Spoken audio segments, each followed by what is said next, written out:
हम जंगल झाड़ी में कहीं नहीं जाएंगे। हम लोग अकबरनगर नहीं छोड़ सकते, हमें बहुत गरीब बस्ती है।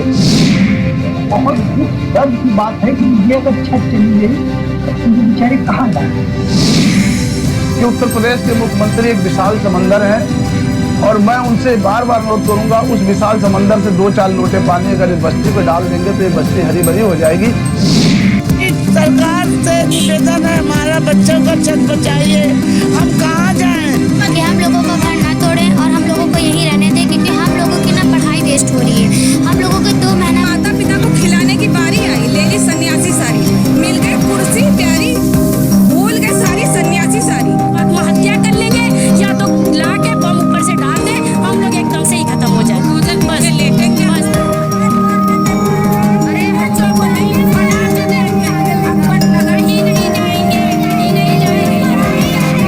तालिबानी और मनमाना फैसला है, क्योंकि बंदा हमारा आगे जाके खत्म हो गया है। अगर ये रहीम नगर में खत्म हो गया, अगर ये नदी होती तो जहां दसौली गांव से चालू हुई है वहां से लेकर गोमती नगर तक पूरा बंदा होता। तो इनका जो फैसला है वो हमको मान्य नहीं है। इस फैसले के खिलाफ भी हम रिवीजन गए हुए हैं, ठीक है, डिक्लेरेशन। और रही बात जिस एक्ट के थ्रू हमको तोड़ा जा रहा है, उसमें हमारी जमीन सही अस्तित्व में है। सबसे पहले एलडीए ने 1974 में जब हमने कहा कि साहब हमको आवंटन कर दिया जाए या हमारा पट्टा दे दिया जाए, तो सबसे पहले उन्होंने ये बात नहीं कही कि अनऑथराइज्ड है, हम इसको डबलाइज करेंगे या हटाने की बात। उन्होंने कहा कि इसकी हदबंदी कराना पड़ेगा, ये पेपर्स हमारे पास है, हदबंदी कराना पड़ेगा, उसके बाद ही हम आवंटन की कार्रवाई करेंगे। 1984 में यही एलडीए जो आज हमको डबलाइज कर रही है और हमको भगा रही है, कह रही है कि अवैध रूप से है।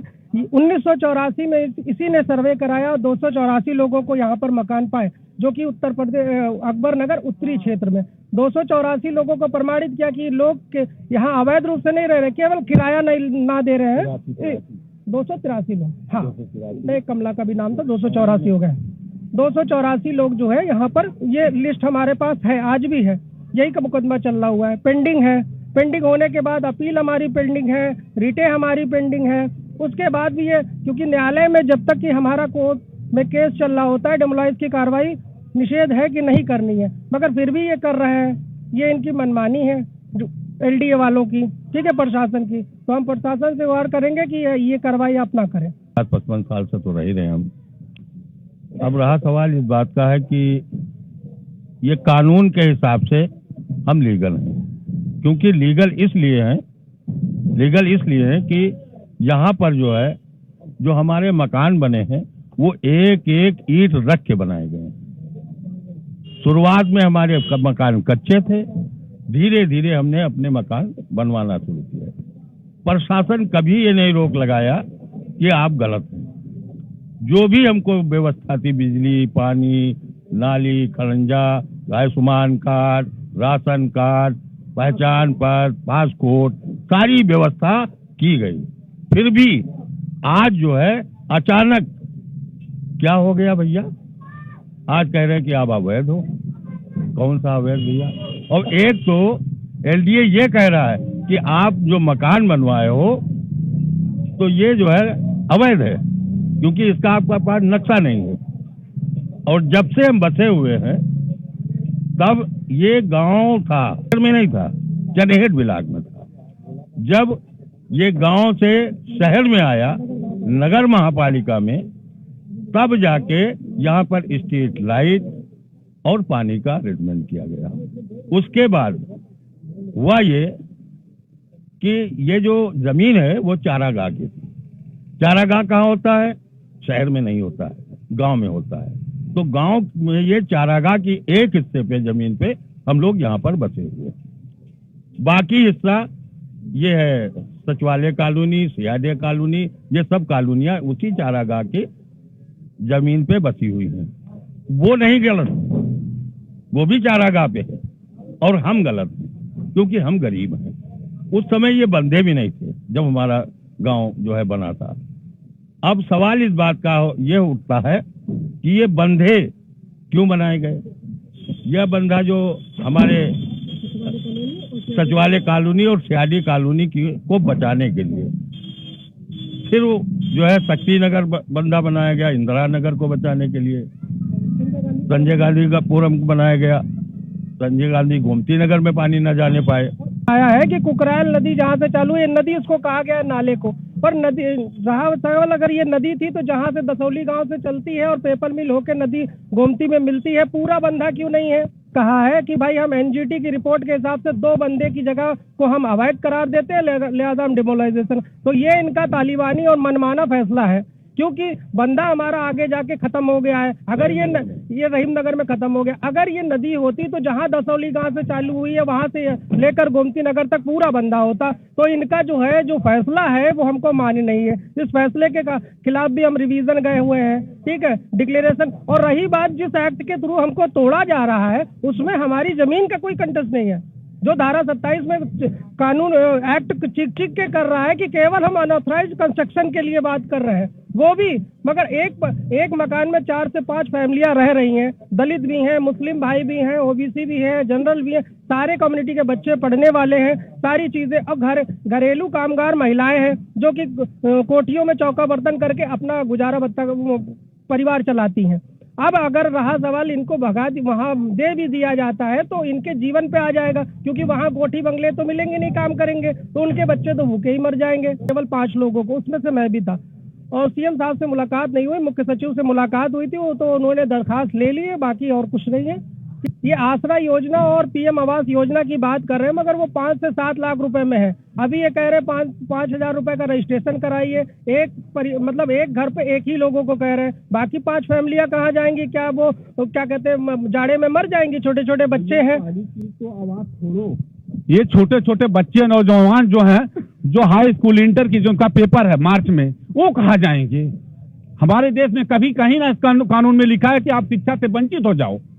सरकार को ही करना था, 3-4 महीना का मौका देती और लोगों को बताती कि सारे बच्चे पेपर दें। कम से कम 20,000 बच्चे हैं जो पढ़ने वाले यहाँ हैं, 3-4 स्कूल हैं जिसमें पढ़ाई के लिए बाधित हो जाए, वो बच्चे 1 साल बैक हो जाएंगे। इसके गुनाहगार कौन है? ये बच्चे हैं, उनके माँ बाप हैं। सरकार को सोचना चाहिए कि हमें क्या करना है बच्चों के साथ। कम से उनको शिक्षा का अधिकार हिंदुस्तान में दिया गया है, कानून व्यवस्था में दिया गया, पर उनको कानून के भी धज्जी उड़ाई जा रही है। उनको कानून भी नहीं समझाया जा रहा है कि बच्चे कहाँ जाएंगे। बिना का मौका दिया जाए, कम कम ये बच्चे अपना पेपर दे सके। वो दहशत के माहौल में जी रहे हैं, पेपर छूट जाएगा। रहने की बात तो अलग है, माँ बाप है, कहीं कहीं व्यवस्था करेंगे ही करेंगे, पर वो साल भर शिक्षा से वंचित हो जाएंगे, जिसमें हमारे देश में उसी एक नींव की मजबूत नींव होती है शिक्षा ही नहीं रहेगी, सारे लोग बिखर जाएंगे। ऐसा ना किया जाए। सरकार से मेरा विनम्र अनुरोध है, दिल्ली सरकार से है, प्रदेश सरकार से भी है, ऐसा न किया जाए। सरकार से मेरा बार बार अनुरोध है कि ऐसा न किया जाए। शिक्षा बच्चों को न ऐसा लाया जाए कि बच्चे की शिक्षा से वंचित हो जाए। तो 2-4 महीना 5 महीना समय दिया जाता, बताया जाता कि भाई आप इधर से उधर हो जाओ, तो कोई अपना सोचता। तत्काल बुलडोजर ला दिया गया उनके सर पे। वहाँ पे लाठीचार्ज की गई है। कहाँ पे? यहीं ऊपर मेन रोड पे। हमारे मंगल भाई थे, उनको भी मारा है, सबको मारा है। मेरे तो एक पड़ी है, बताइए, सबको पड़ी, मेरे पड़ी, मंगल भाई के भी पड़ी है, महल्ले के जितने थे सबको पड़ी है। 2 नहीं 4-4 लोगों को पड़ी पीछे से, एक नहीं 10-12 लोग तो बचाने के चक्कर में मीडिया सामने हमारा उधर वाले। जान दे देंगे मगर घर खाली नहीं करेंगे, ये मंजूर रहेगा, ये याद रखिएगा। बिना जुल्म कर दे गरीबों पे, मासूमों पे, मासूम बच्चे उन पे जुल्म कर दे, महिलाओं पे जुल्म कर दे। ये योगी सरकार तानाशाही कर दी, गुंडागर्दी कर दी, बताइए क्या करें हम लोग? जितना बुरा योगी सरकार, ये भारतीय जनता पार्टी नहीं है, ये बिल्डोजर जनता पार्टी है। हम लोग का एक छोटा आज 40 साल से बनाते बीत गया। अब हम लोग को पहले ही हम लोग को सुविधा न मिलती।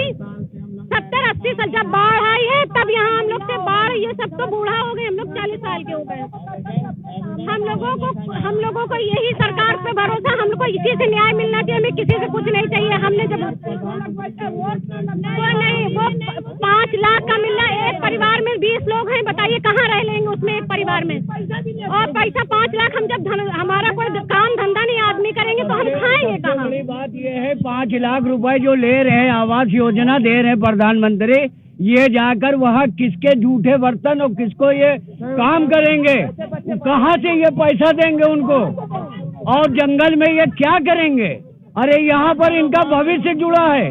कोई झूठा बर्तन साफ करता है, कोई नाली कचरा साफ करके अपने बच्चों का ज्ञापन कर रहे हैं। कहाँ से लाके देंगे उनको पैसा? पहले अपना पेट दिया ले, पहले अपना पेट जियाएंगे कि उनको पैसा देंगे? अरे इससे बेहतर था कि यहाँ पर जमीन लेने के बाद यही स्थापित कर देते, बाकी जमीन उनके काम में आ जाती, कम से कम गरीब जिंदा तो रहता। अब तो जिसको लगाना वो लगा लीजिए, हम लोग जाएंगे नहीं यहाँ से, हम लोग जाने यहाँ पे आएंगे। बुढ़िया हो गए भैया, बुढ़िया हो गए, हम लोग यही रहते रहते 70 और झाड़ू बर्तन कर करके आते हैं, तब हम लोग जाके यहाँ रह तो चले आ रहे हैं। अब हमारा दम है जो फर्स्ट मंगल हमारे घर के लिए बोला था, उसको उठा के बंद कर दिया आपके प्रशासन ने। गलत बात है ना? क्यों बंद कर दिया? तुम्हारी कुर्सी चली जाएगी तो तुम तो क्या कर लोगे? वो तो अपने घर के लिए बोल रहा था बेचारा, उसको उठा के बंद कर दिया। आओ तो बाबा यहाँ देखो तो किसी को, पहले देखो भाई, प्रोजेक्ट बना रहे हो बड़ा बड़ा, अपना प्रोजेक्ट चेंज करा लो ना थोड़ा सा, गरीबों को तो बख्श दो बाबा। बख्शना चाहिए नहीं बख्शना चाहिए? प्रोजेक्ट चेंज कर दो, बंदा हटा दो, उधर दीवार उठा दो, प्रोजेक्ट चेंज न करना जरूरी है कि गरीबों का घर तोड़ना? बाबा एक बार आ तो जाओ, देखो तो यहाँ क्या हो रहा है। अब तो आओ तो महाराज, विनती करता हूँ आपसे। आपके दरवाजे गए थे, बक्सों में बंद करके भेज दिया गया, मिलने नहीं दिया गया। हम लोग 70 साल से रह रहे, हम लोग को यही रहना भैया। 70 साल से रह रहे हैं। हमारे पिताजी खत्म हो गए, मेरी माँ खत्म हो गई, सब यही हम लोग रह रहे हैं। ये कारोबार हम लोग का है भैया, समझे। बिजली का वो देते हैं और पानी का टैक्स देते हैं, घर का असेसमेंट है भैया, सब हाउटेज सब चीज है भैया। फर्जी वाला वो टेम नहीं हुआ, फर्जी वाला गिराने आ गए, फर्जी वाला नजूल गिरा रहे, फर्जी वाला। एलडीए वाले बहुत परेशान किए हैं, पुलिस वाले बहुत परेशान किए, चारों तरफ पुलिस लगाए हैं कि कोई सामान ना है, खाने पीने कुछ ना है। ये सब एलडीए वाले तो परेशान किए हैं। यही रहने दे, यही रखने दे, जो पैसा बने अपना ले ले भैया। पिताजी सब खत्म हो गए, तो ये दिन ना सके ना है कि भाई हम लोग के ऊपर रहम बरसी जाए, हम लोग को यहीं रहने दीजिए। बच्चे पढ़ रहे हैं, पढ़ाई रेखा हो रही है, भूखों मर रहे हैं, बताइए क्या करेंगे। असेसमेंट है घर का, हम लोग घर का असेसमेंट है भैया। बताइए इसमें किसकी गलती है? बताइए इसमें किसकी गलती? नहीं, सबसे पहली गलती तो सरकार की है, जो उन्होंने बसने दिया निर्धारित जगह पे, फिर बिजली वालों को कैसे कनेक्शन दिया, फिर पानी वालों को कैसे कनेक्शन दिया, ठीक है ना। तो ये तो सब पैसा दे करके लोग करा लेते। आदित्य योगी जी हम लोगों की दुखों को समझे और हम लोगों ने सरकार बनाई है, तो भाई इसलिए तो हम लोगों को सुनना चाहिए योगी जी को और मोदी जी को। अच्छा मान लीजिए कि 22 तक स्टे लगाया गया है, क्या लगता है 22 के बाद क्या होगा?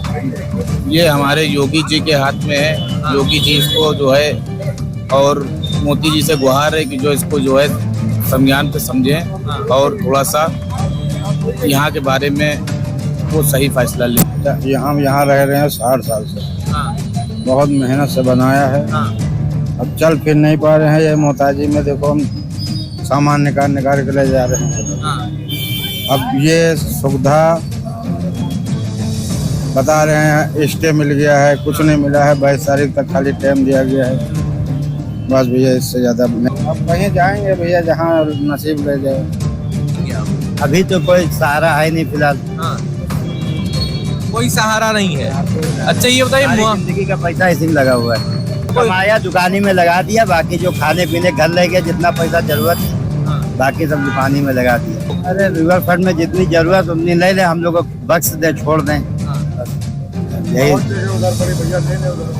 जितनी जरूरत है उनको ले लें, कोई एतराज नहीं हम लोगों को, मगर जीवन चलने के लिए कुछ तो छोड़ दें हम लोगों को, जिससे जीवन चले मेरा। हम लोग यहाँ शुरू से रह रहे हैं, जब 3-4 महीने थी, जब से रह रहे थे, सब जंगल था, सारी सब खजूरें लगी थी, जंगल झाड़ी थी, जब से रह रहे थे 3-4 महीने थी। फिर उसके बाद हमारी लड़की को भेड़िया उठा ले गया, और भी 3-4 बच्चों को भेड़िए ने खा लिया। तो अब हम लोग अपना अकबर नगर छोड़ के हम लोग कहीं नहीं जाएंगे, अपने बच्चों को हम लोग कहीं अब शेर भेड़ियों के मुंह का निवाला बनवाने नहीं जाएंगे, अब अपने अकबर नगर में रहेंगे। अकबर नगर अपना छोड़ के हम लोग कहीं नहीं जाएंगे। जन जानवर बच्चे जल के मर गए, तो अब हम लोग अपना अकबर नगर छोड़ के कहीं नहीं जाएंगे। भले ही हम लोग के पास बिल्डर चला दो, लेकिन हम लोग जंगल झाड़ी में कहीं नहीं जाएंगे।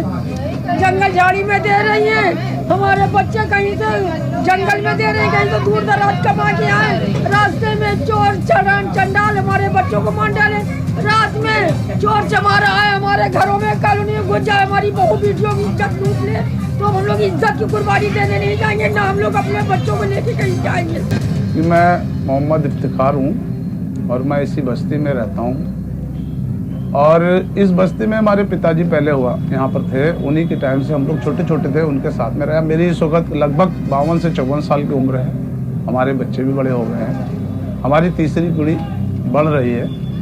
उस दौर से हम लोग इस बस्ती में रह रहे हैं। और जब हम लोगों को यहाँ लाया गया, यहाँ पर बसे हम लोग, उस समय सभी गरीब लोग हुआ करते थे यहाँ पर।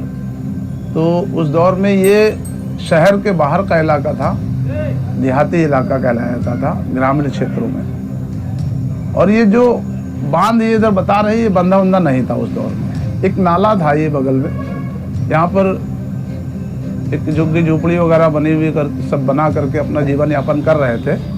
उसी दौरान यहाँ पर चूंकि आसपास सभी गांव, जैसे बस्तौली गांव है, इधर सर्वोदय नगर गांव था, इधर आपका जुगौली गांव था, इधर गोपालपुर हुआ है, इधर रहीम नगर, ये सब ग्रामीण क्षेत्र गांव थे।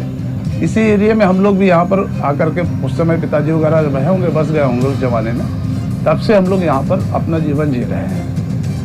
और उस दौर में भी हम लोगों ने बड़ा संघर्ष, बड़ी मेहनत की है, तब जाकर ये बस्ती आबाद हुई है। यहाँ पर जितनी छोटी छोटी बस्तियाँ हैं, बता रहे हैं कि बहुत बहुत बड़ी बस्ती हैं, यहाँ बहुत बड़े लोग भूमाफिया रहते हैं। इसको गलियों में जाके देख लिया कैसी गरीबी बस्ती रहती है, और गरीबी बस्ती के अंदर कैसे कैसे लोग रहते हैं, छोटे छोटे मकानों में रहते हैं। करीब 20 गली यहाँ हैं अकबर नगर के अंदर, जो कि जैसे जीवन कट रही है जिसका कोई हद नहीं। उनकी साइकिल निकलना मुश्किल है, जैसे जैसे कुलिया यहाँ पर है, और इस मेल से रह रहे हैं। आज जब से सुना है बहू बेटी ऐसा रो रहे हैं जिसका कोई हद नहीं है, समझे।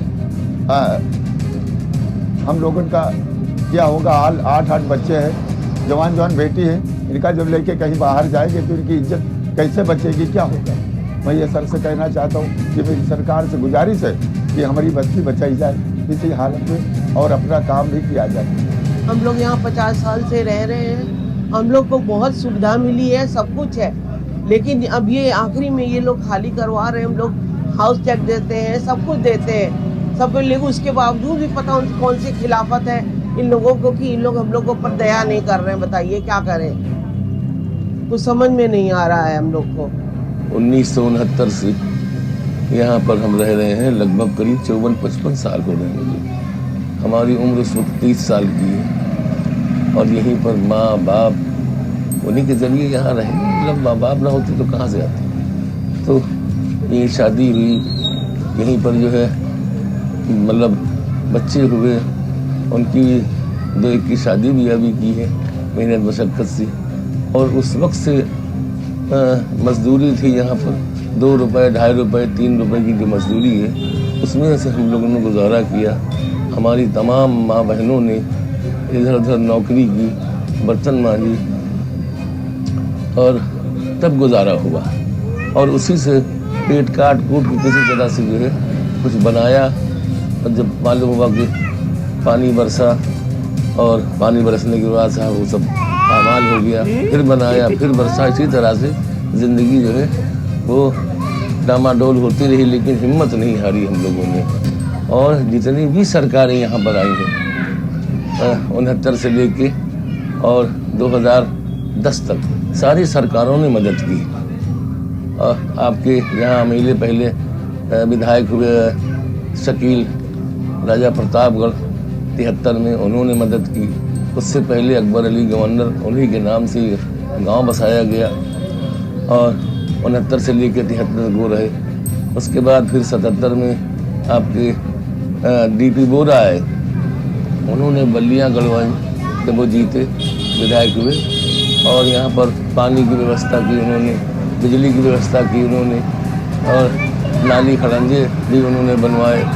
उसके बाद फिर धीरे धीरे यहाँ पर डामर पड़ने लगे, यानी सभी कुछ हुआ, सारी व्यवस्थाएं उन्होंने दी, कोई चीज़ की कमी नहीं। फिर नगर निगम ने टैक्स लेना भी शुरू किया, और टैक्स 22 रुपये से लेके और 1040 तक हमारे पास रसीद है, हमने उनको टैक्स दिया है। पानी का भी, सीवर, जबकि सीवर नहीं है, सीवर का भी पैसा लिया, और आज तक दे रहे। बिजली का पैसा 2001 900 रुपये दिए, एक बार 600 रुपये दिए, और अमल कमल तमाम चीज़ें, मिट्टी का तेल और राशन पानी सभी कुछ उन्होंने बंटवाया। तो कहने का मकसद सिर्फ ये है कि साहब आज हमको अवैध कहा जा रहा है। अगर अवैध कहा जा रहा था जिस वक्त हमने छप्पर डाला था तो उस वक्त ये कहते कि आप छप्पर डालिए ज़्यादा से ज़्यादा टीन, जब ज़रूरत पड़ेगी तो हम आपको हटा देंगे। लेकिन साहब जब छप्पर पड़ा तो 22 रुपया टैक्स, जब टीन डाली तो उन्होंने 45 रुपया कर दिया, जब हमने स्लेब डाली तो उन्होंने 90 रुपया कर दिया, फिर जो उसका प्लास्टर कराया तो 300 रुपया कर दिया। एक मंजिल ऊपर एक कमरा और बनाया तो साहब उन्होंने 500 रुपया कर दिया। इस तरह से धीरे धीरे 1040 रुपया कर दिया टैक्स। तो जब इतना टैक्स भी हमने दिया और सब कुछ यानी जो सरकार ने कहा वो हमने किया, तो आज हमको अवैध क्यों कहा जा रहा है, हमें निकाला क्यों जा रहा है। आप हमें 40 मील 30 मील दूर अगर फेंक देंगे, न वहाँ रोज़ी है, न रोटी है, न हमारे रहने का साधन है, न पानी है, न मतलब बिजली है, वहाँ कुछ भी नहीं है, तो उस जंगल में हम क्या करेंगे। तो हम ये चाहते हैं कि मुझे यहाँ से न निकाला जाए। ये हमारा निवेदन है, हमारी दरख्वास्त है कि हमारी जो 54 साल की मेहनत है, आज ये ज़मीन जो है कम से कम रोड से 30 फुट गहरी है। हमारे 2 मंजिल यहाँ पटे हुए हैं और जो आप 1 मंजिल देख रहे हैं तो ये अब जाके 3री मंजिल पे हम रह रहे हैं। इतना हमने पाट फूट कर मेहनत करके हम सभी ने करीब पूरे गाँव वासियों ने सबने मेहनत की। अब आज जो है वो हमें निकाला जा रहा है, अवैध किया जा रहा है। ये चीज़ बिल्कुल गलत है और हम ये चाहते हैं कि हमें साहब यहाँ से न निकाला जाए। हमें बात है कि ये अगर छत चली गई